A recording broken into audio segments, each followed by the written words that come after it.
What's going on, everybody? We're back. We're back from Chicago.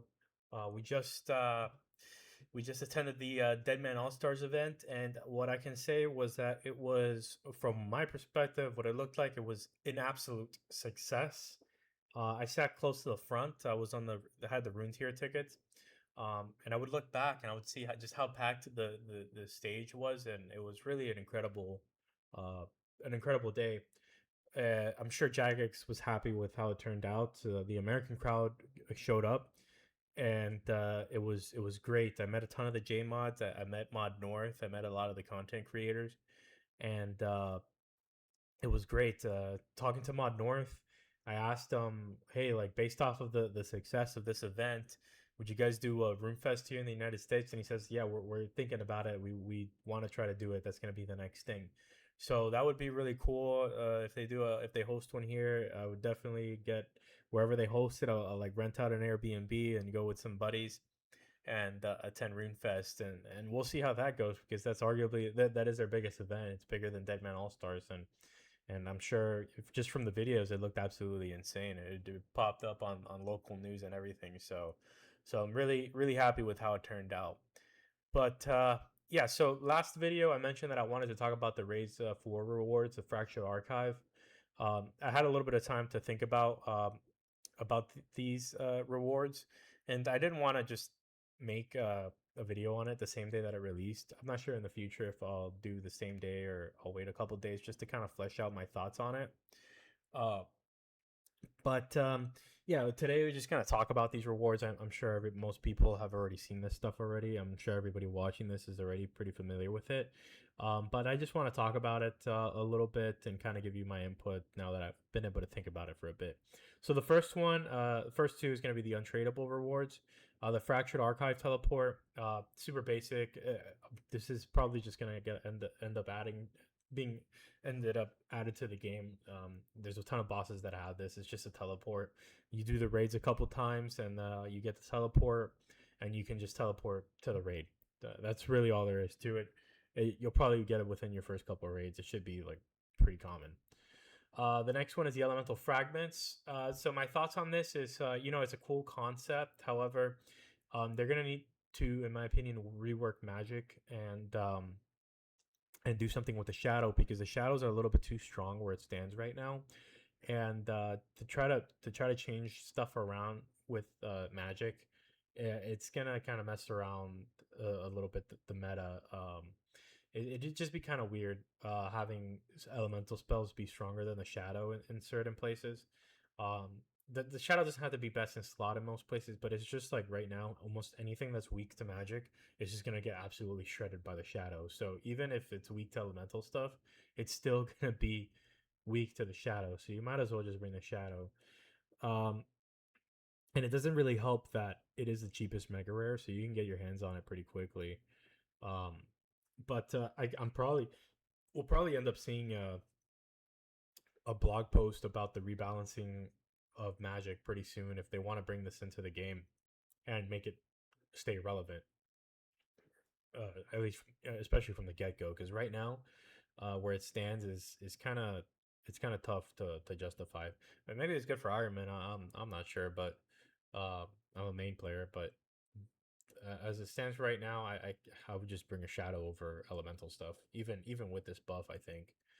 Um, anyway, so next thing is the hybrid armor set. My opinion of this, it's okay.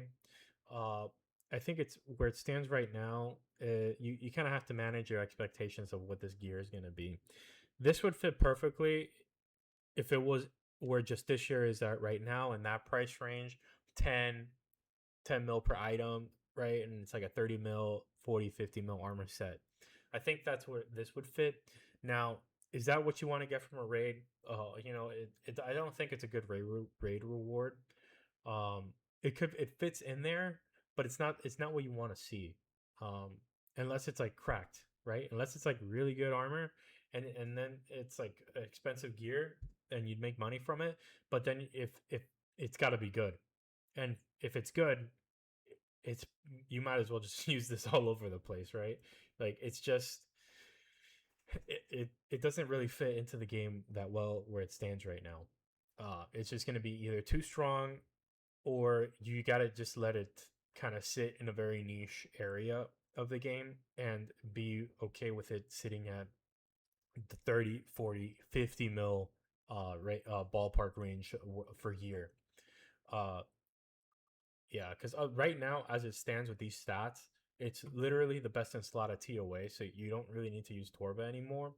And if we talk about a magic rebalance, we're not sure what they're gonna do, but if they nerf the shadow, which is probably what is gonna end up happening, um, maybe Ancestral might not be the best thing to bring, right? Maybe you can do enough damage with the Fang and take out some of the magic stuff, and you can just switch your ancestrals out for this with the shadow, and you do just more DPS, just because of the stab outdoes magic enough that you can justify just bringing this and using more items. So it's gonna make 500s a lot easier for those who haven't done that yet. Which, I mean, it just the reality is I think that this doesn't fit into the game very well as it stands. It could fit, but they need to nerf it. They need to make it weaker, and be okay with it sitting in the 50 mil range, and being a mid tier raid reward. So yeah, we'll continue on. The next thing is the Rondashi. Now this is a cool concept. For those of you who don't know, it's already in the game. Meaning the shield special attack is already in the game. The DFS has this concept. The thing is, it doesn't have the orb for you to click on it.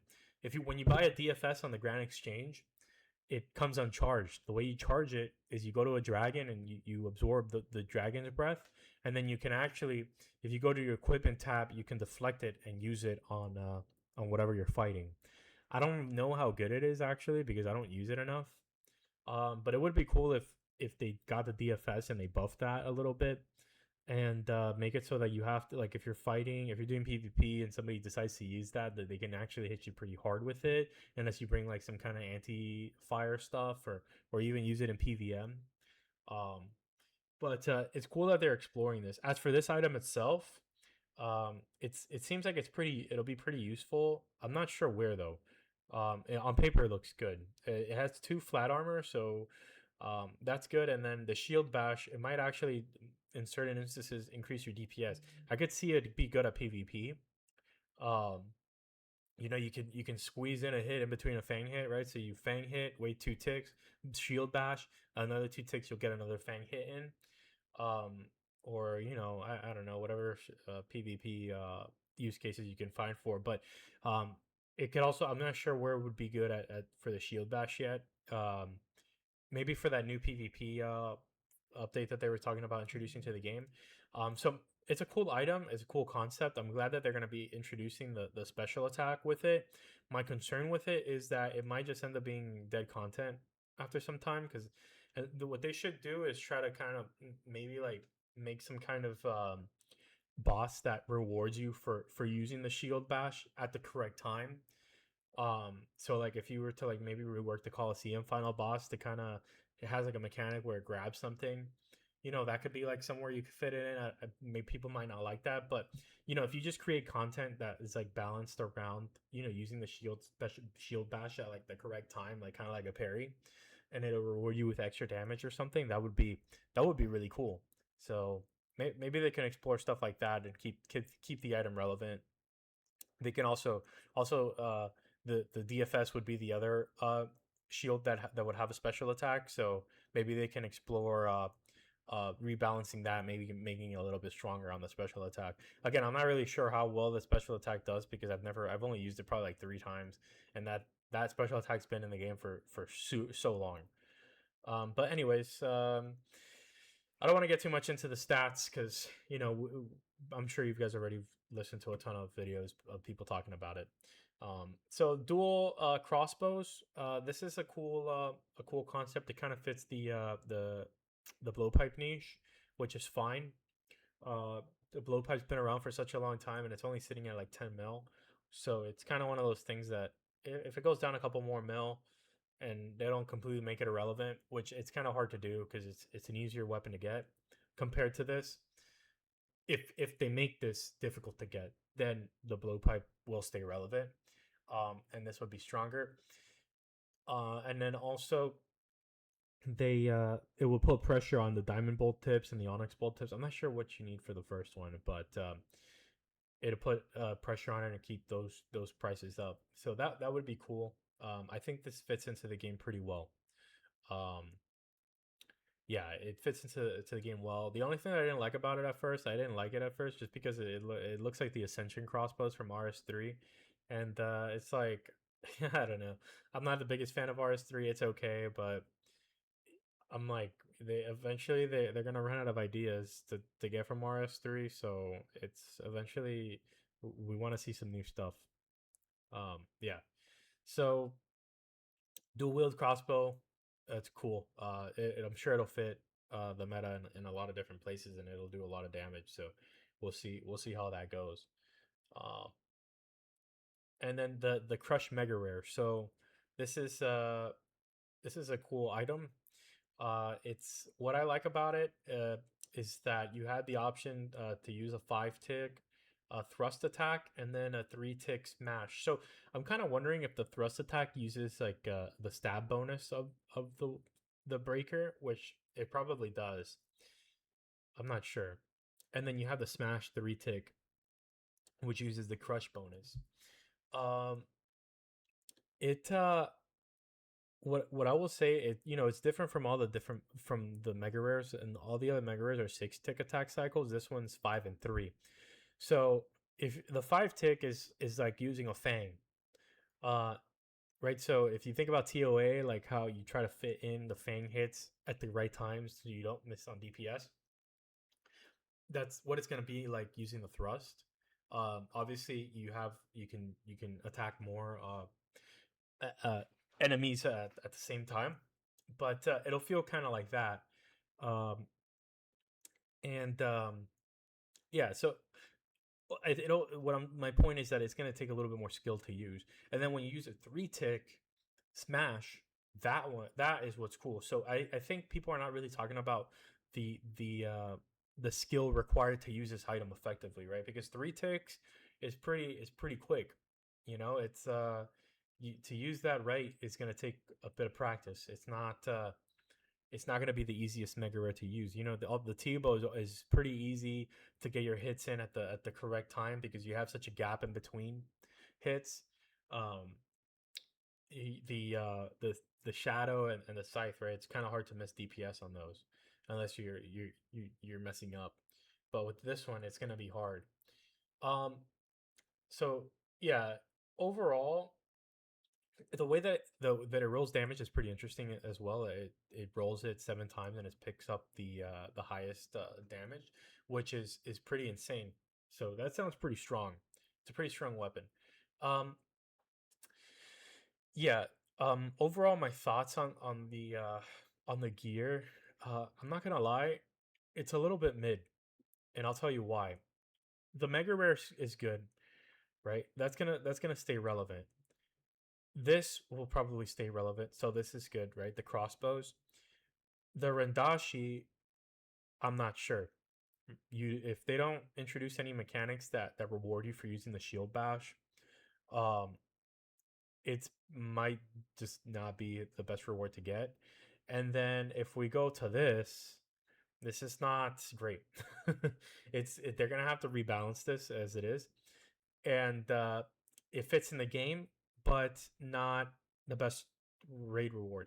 Now, I think it is a good raid reward if it's like the lower tier raid reward, like, oh, okay, I got the hybrid set. Okay, it's like kind of like pulling a Dins or some Justiciar set or something like that. If you get that same feeling, okay, it's fine, But in my opinion, I think that the best thing that they can do is add people don't like this. A lot of people don't like it. I think it's fine. They should let the community vote on it. Is they should add a crush uh, upgrade to Inquisitors, right? So a new armor set that is strong for crush, right? It gives you like more defense or something, and then you can break down your Inquisitor set and then upgrade your use like a fortified Inquisitors. And people, I mean, I don't know how people really feel about that. I think it's fine. They did it at TOA. Just do it again on this raid. It's not like the biggest deal. It keeps stuff relevant. Um, and it'll make the reward pool a little bit better. Uh, Inquisitors, like right now, it's like super like squishy. So how you're gonna introduce a crush mega and like the crush gear is like not that good. Um, it can use an upgrade. You increase the defense to like bring it up to like uh doesn't even have to be Torva level, but to like uh Oathplate level or Bando's level defense. And then you increase the DPS on it, like your strength bonus and your crush bonus just slightly. And when you mix it with the Inquisitors, that would be a great fit for this raid. I don't know why they don't do it. I wonder if it's because like, or I don't know if they suggested it. Why they didn't suggest it? Maybe it's like, oh, they don't want to make it like a bloated pool. It's fine. It's a raid, you know. It's like people like don't like how bloated the Chambers of Zarek um raid is, but you know it keeps the raid relevant, right? Like I've been running Chambers for like over 10 years, and I'm like nowhere near finishing the collection log, which is, you know, it's fine. I'm not gonna complain about it because in this game, like I'm not here trying to complete everything. You know, it keeps the raid relevant. TOA has been out like not nearly as long as Chambers, and the only thing that I'm missing from there is the shadow and the pet. Once I get those items, like there's no reason for me to go back. It's done. Chambers is still relevant and the items are still good. So TOA, I'm almost done with it. I'm sure a lot of people are already done with the collection log there, and the item prices suck. Uh, TOB is a little bit of a different story. The items there need some love. They aren't as relevant in the game, but you know, it's it's kind of like one of those things like uh it's hard to balance everything and make everybody happy, but in my opinion it's fine to add like a little bit more of the rewards and and and just make like make them rare. They don't have to. I don't know if they're just trying to cater to Iron Man or just people complaining, but it's fine. Make the stuff rare, okay, and and make it expensive and make it like rewarding to get. I would imagine the raid only comes out with this gear, and this thing only sits at like 100 mil. This Rondashi is like 12 mil, and then like any one of these pieces are like 10 mil, and then the mega rare is like the bill. You know, it wouldn't be like that exciting unless you hit the mega rare. And if you get the crossbow and it's like you're setting it with like a 5 man team, it's like a 15 mil split and it kind of sucks. So then you have to like increase the drop rate of it, and then like a bunch of them just come into the game, and and then the price comes down. So just add stuff, add more stuff. I don't think there's enough here. It's like a little bit mid in my opinion. I think the crush. If you just had those three items, right? The crush helmet, crush body, and legs, and you make it like so that you can put it with oath plate. That would be great. I think that would be fine. And let it stand on its own, right? It doesn't mean you have to go get oath plate. It's fine. Make it like try to fit it so that you can just rock that armor, and it's good enough. And then like later on down the road, you can get oath plate and upgrade it. So they did it with Masori. I don't see, it's the safe option for this raid. I really think they should explore it more. Um, yeah, that's my opinion on that. I mean, hopefully they at least propose it and let the community kind of go with it. I would love to see that. I know a lot of people have been asking for it. It has like mixed opinions, but yeah, I would like to see something like that to kind of buff up this drop table, because like the rewards aren't bad, but they're not they don't really excite me like that. I'm not like super excited. But anyways, that's the video. Thanks guys. See you guys in the next one.